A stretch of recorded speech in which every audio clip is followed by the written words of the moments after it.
ওই যে ভোলাবাসী আসছে আমাদের এখানে, ভোলা ডেভেলপমেন্ট ফোরাম, আমাদের না না ভোলা অনেক পার্টি আছে, ভোলা ডেভেলপমেন্ট ফোরাম যাবে তোমার কাছে, তুমি সময় দাও।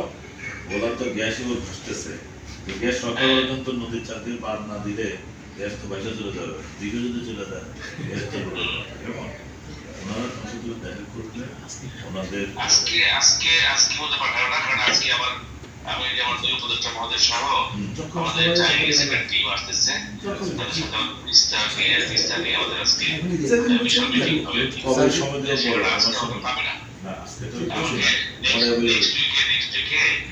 নেক্সট উইকে মানে আমার পিএস সাথে কথা বলে তারপর সময় নিতে পারবো। ঠিক আছে, ওই যে সাইফুল আছে জয়েন্ট সেক্রেটারি আমাদের, কেমন সাইফুল আছে আমাদের কাজ করছে, ও যোগাযোগ করে তোমাদের সময় নিবে, তুমি একটু পেশেন্স হিয়ারিং দিবা।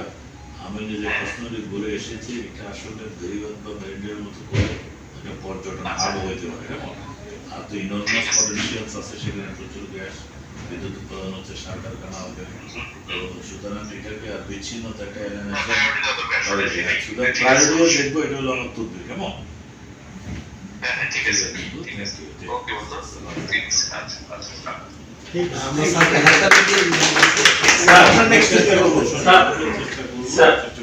আপনি চমৎকার বলছেন স্যার, এই যে মেরিন ড্রাইভ যেটা স্যার, এমনি তো ভালো পর্যটন এরিয়া আছে, এই মেরিন ড্রাইভটা যদি হয় স্যার, নদী ভাঙন রোধ হবে স্যার, ফার্দার একটা মানে কারণে না হাসিয়া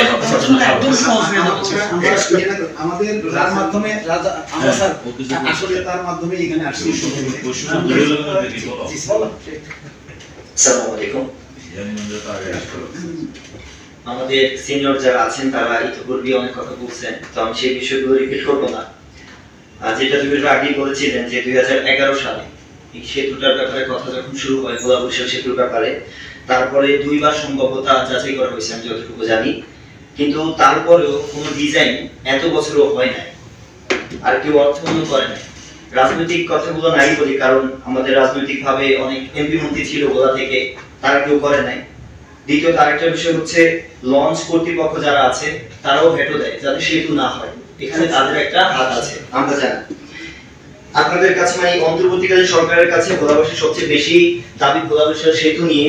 এর কারণ হচ্ছে বিগত যে সরকারগুলো ছিল তাদের হচ্ছে কণ্ঠরোধ করে দিছে প্রতিটা এমপি মন্ত্রী যারা ছিল ভোলার, তারা, কারণ তাদের উপরে জনগণ কথা বলতে পারতো না।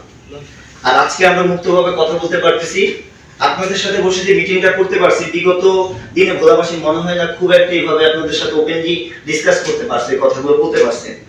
তো সেই জায়গা থেকে 5ই আগস্টের পর থেকে 2024 পর থেকে এ পর্যন্ত বহুবার সবার সাথে যোগাযোগ করার চেষ্টা করা হয়েছে, অনেক আন্দোলন সংগ্রাম হয়েছে, কিন্তু সরকারের উচ্চ পর্যায়ে পৌঁছাইতে আমাদের হয়তো একটু দেরি হয়ে গেছে আমি যতটুকু মনে করি। বিশেষ করে আমি আমাদের মাননীয় উপদেষ্টা ফজলুল করিম স্যারের সাথে 27 নভেম্বর 2024 প্রথম যোগাযোগ করি। যোগাযোগ করার পরে উনাকে যখন আমি সেতুর ব্যাপারে বলি, জানুয়ারির 5 তারিখ খুব সম্ভবত একটা ফাইল ওপেন করা হয়, আমাকে যেটা উনি জানালো। তার পরবর্তী সময় হচ্ছে আমাকে আমার জানুয়ারি 5 তারিখ উনি বলছে যে পাবলিক প্রাইভেট পার্টনারশিপ ওনাদেরকে সেতুর কাজ দেওয়া যাবে না, যদি দেওয়া হয় তাহলে 2 থেকে 3 বছর চলে যাবে সমীক্ষা শেষ করে প্রকল্প তৈরি করতে, এটা উনি আমাকে বলেছেন। তো আমরা এখন ঘুরে ফিরে দেখতে পাচ্ছি যে আবার সেই জায়গায় আমাদের আসতে হয়েছে। তাহলে কি আমাদের এই সম্ভাব্যতা যাচাই শেষ করে আবার সেই প্রকল্প তৈরি করতে কি 2-3 বছরে লেগে যাবে, নাকি আপনারা যেটা বলতেছেন যে অতি দ্রুতই আমরা দৃশ্যমান কোনো কাজ দেখতে পারবো, বা এই জানুয়ারি 26 মধ্যেই হচ্ছে সেতুর কাজ শুরু হবে, এটা তাই আমরা কতটুকু আশ্বাস পাচ্ছি? আবার আমরা আরেকটা দেখলাম পিপিপি একটা নোটিশ দেখছি, আমি জানি না ওটা কতটুকু অথরাইজড, সেখানে লেখা ছিল যে জুলাই 2026 প্রস্তাবিত সময়।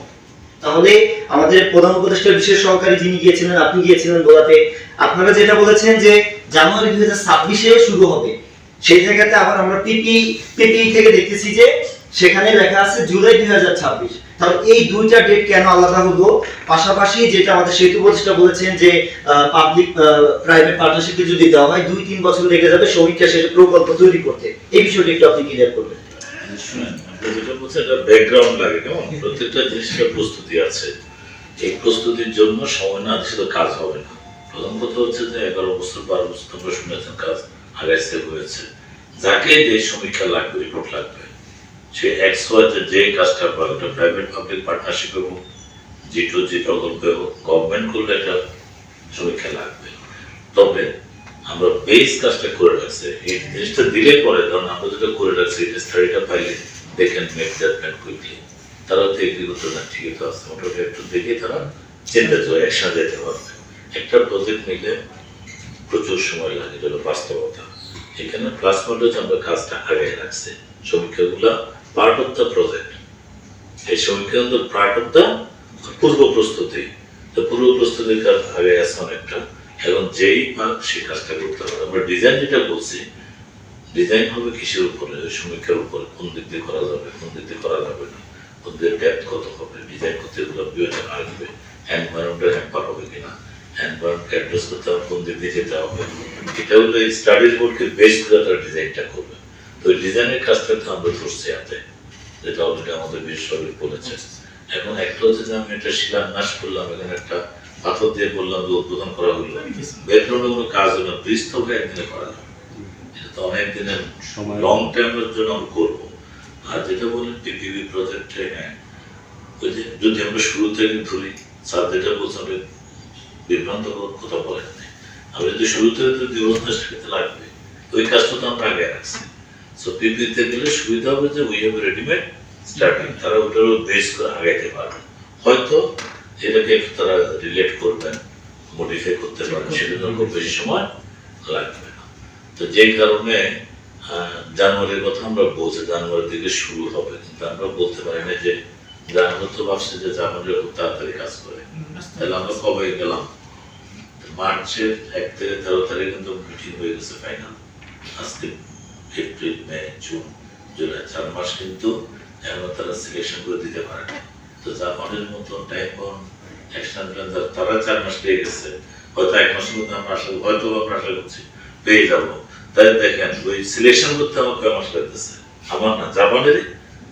তারপর তার সাথে আমার চুক্তি হবে, চুক্তিটা কিরকম? উইনিয়ন যাতে আমাদের স্বার্থ রক্ষা হয়, উইনিয়ন তারও স্বার্থ রক্ষা হয়, বাংলাদেশের স্বার্থ। আমি এমন একটা বেশ নিলাম যেটা আমার স্বার্থ রক্ষা হলো না, একটা দেখি কই মাছ গিলে ফেললাম, গিলতে হবে না, ফেলতেও হবে না। So this are the background work, যেটা প্রত্যেকটা প্রত্যেক সময় লাগে। আপনি বলেন যে শুরু হইলে শেষ হবে, শুরুর জন্য দোয়া করেন। এখানে জুলাই 6 মাস আগে আর পরে ইস্যু নাই, শুরু হইলে ট্র্যাকে যখন ট্রেন উঠবে এটা গন্তব্যে যাবে। কাজটা আমরা করতেছি।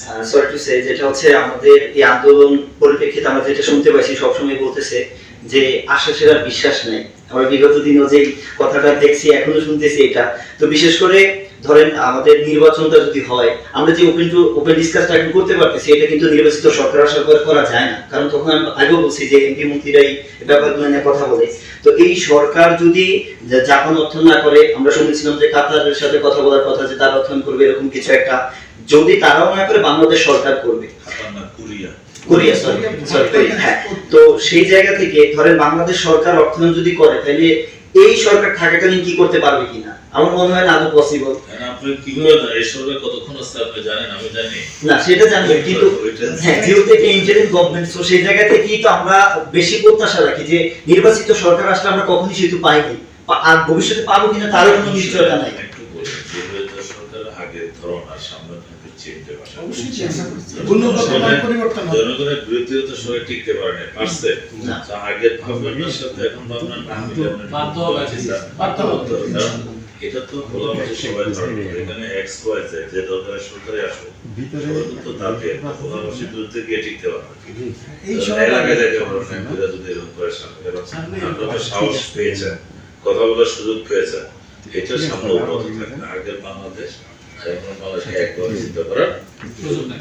যারা আসবেন আপনাদেরই পরিচিত আসবেন, এক্স ওয়াই জেড আসবে, যারাই আসবে আপনাদের মধ্যেই আসবে। সুতরাং আমার মনে হয় না যে আগের মতো এখনো চিন্তা ভাবনা গুলো আছে। আগে তো কথা বলতে পারতাম, এখন কথা বলতে পারছে, সামনের জন্য কথা বলার চাপে সেই বন্দোবস্ত হচ্ছে। সো আশাবাদী উন্নতি করতে আছে, আশাই একমাত্র খেলা, সংসার সমানান্তর তরুণদের খেলা, আশাই একমাত্র খেলা। আগে কি হয়েছে, আগে অনেক কিছু হয়েছে। আমরা ভালোর দিকে থাকি, আমরা পজিটিভ হই, আমরা আশা করি যে সবাই যদি একমত